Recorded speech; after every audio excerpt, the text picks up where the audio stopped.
तो आइए Aloka education channel पर आप सभी का स्वागत है। तो ध्यान दीजिए दोस्तों, पहला क्वेश्चन आप लोगों के सामने है। वित्तीय आपात की घोषणा के को कितने समय के भीतर संसद के दोनों सदनों के समक्ष रखना तथा उनकी स्वीकृति प्राप्त करना आवश्यक है।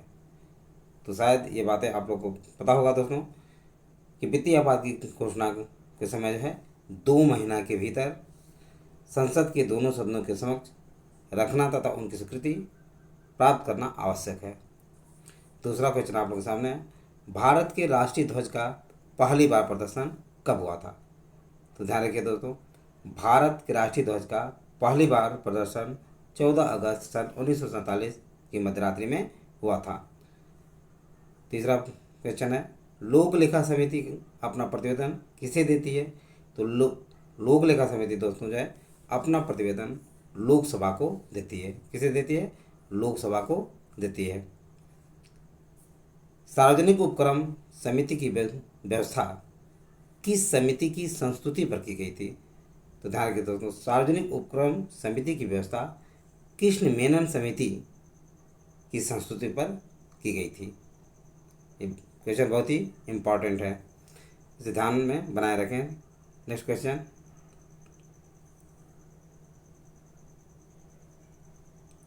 किस मांग के द्वारा संचित निधि से धन व्यय किया जाता है? ध्यान रखिए दोस्तों, संसद में प्रस्तुत अनुदान मांग के द्वारा संचित निधि से धन व्यय किया जाता है, खर्च किया जाता है। किसी निश्चित ताप पर बना ऐसा विलयन जिसमें विलेय पदार्थ की और अधिक मात्रा उस ताप पर घुलाई जा सकती है, क्या कहलाती है? तो दोस्तों ये असंतृप्त विलयन कहलाती है।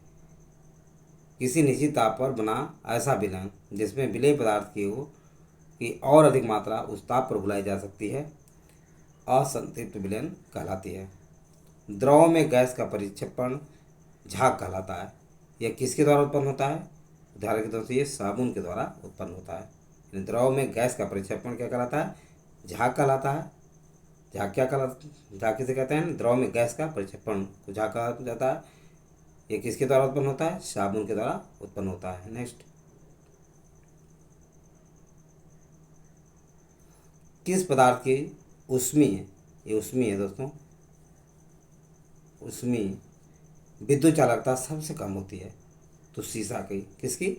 शीशा की ऊष्मीय एवं विद्युत चालकता सबसे कम होती है।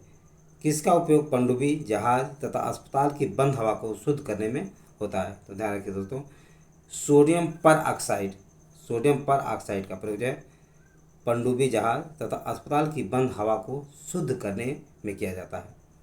मानव शरीर में खासकर यकृत में जो यकृत सिरोसिस का एक कारण है, किसमें वृद्धि के कारण विल्सन रोग हो जाता है? तो तांबा में वृद्धि के कारण विल्सन रोग हो जाता है। मानव शरीर में खासकर यकृत में जो यकृत सिरोसिस का कारण है, किसमें वृद्धि के कारण जो है विल्सन रोग होता है? तो तांबा में वृद्धि के कारण दोस्तों जो है विल्सन रोग होता है। नेक्स्ट, किसी वाणिज्यिक बैंक में कुल जमा राशि का वह प्रतिशत भाग जिसे रिजर्व बैंक के पास अनिवार्य रूप में जमा करना पड़ता है, क्या कहलाता है? नगद आरक्षित अनुपात कहलाता है। CRR कहलाता है। यानी किसी वाणिज्यिक बैंक में कुल जमा राशि का वह प्रतिशत भाग जिसे रिजर्व बैंक के पास अनिवार्य रूप से जमा करना पड़ता है, नगद आरक्षित अनुपात कहलाता है। 1 रुपये का नोट वित्त मंत्रालय द्वारा निर्गमित होता है, इस पर किसके द्वारा हस्ताक्षर होते हैं?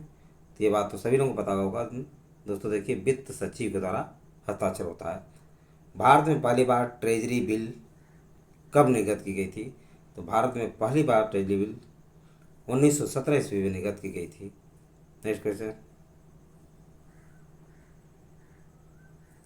आर्थिक उदारीकरण की नीति के अंतर्गत पूंजी बाजार में निवेशकों की रुचि बढ़ाने तथा उनके हितों की रक्षा के उद्देश्य से किस बोर्ड की स्थापना की गई थी? तो भारतीय प्रतिभूति एवं विनिमय बोर्ड की स्थापना की गई थी, जिसे सेबी कहा जाता है। इसकी स्थापना 12 अप्रैल 1988 को किया गया था। तो ये बात आप लोगों को समझ में आ गया होगा। नेक्स्ट क्वेश्चन, विश्व का सबसे पहले संगठित शेयर बाजार वर्ष 1602 ईस्वी में किस देश में स्थापित किया गया था? तो ये दोस्तों नीदरलैंड के एम्स्टर्डम में स्थापित किया गया था। यानी विश्व का सबसे पहले संगठित शेयर बाजार वर्ष 1602 ईस्वी में नीदरलैंड के द्वारा स्थापित किया गया था।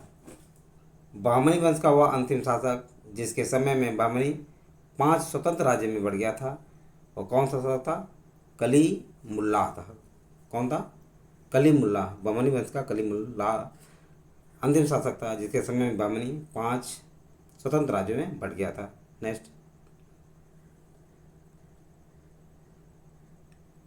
कश्मीर के अकबर की उपाधि प्राप्त शासक जिसने महाभारत एवं राजतंगड़ी का अनुवाद कराया था वह कौन सी भाषा थी?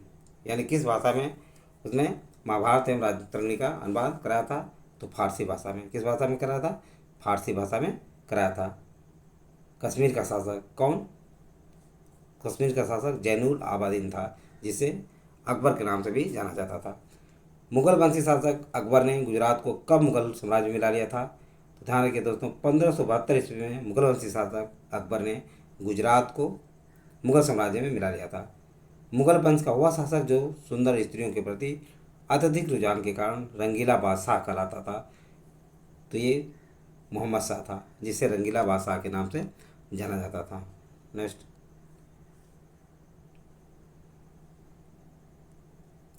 प्रथम कर्नाटक युद्ध जो 1746-48 में ऑस्ट्रिया के उत्तराधिकार युद्ध से प्रभावित हुआ, यह युद्ध किस संधि के द्वारा समाप्त हुआ?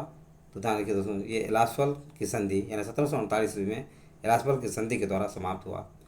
तो ये सारी बातें आप लोगों को समझ में आ गया होगा। यदि वीडियो अच्छा लगा हो तो इसे सब्सक्राइब और लाइक अवश्य करें तथा अपने सगे समझे और दोस्तों को शेयर करना न भूलें। थैंक यू दोस्त, नेक्स्ट वीडियो मिलेंगे।